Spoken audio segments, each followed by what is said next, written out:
हम्म हम्म बोलो कौन सा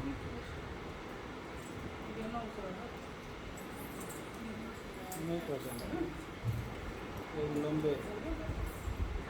हाँ हाँ हाँ हाँ हाँ बोलो ना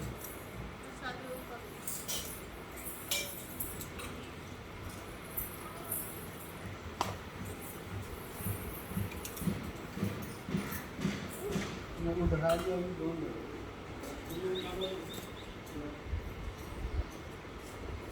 अरे हमको एक कुछ दिन पहले ही फ़ोन किया था वो जैसे 2 दिन पहले ही हमको महीना लगने लगा है फ़ोन किया था अभी तो हम उसी टाइम में बता दिए थे उसके बाद फ़ोन नहीं किया अब उधारी में अभी उधारी नहीं है अभी उधारी नहीं है वो छड़ हम खाली पेड़ के लिए रखे हुए हैं तैयार है उसकी कीमतें रखे हुए हैं अगर उसको मारेगा तो हमको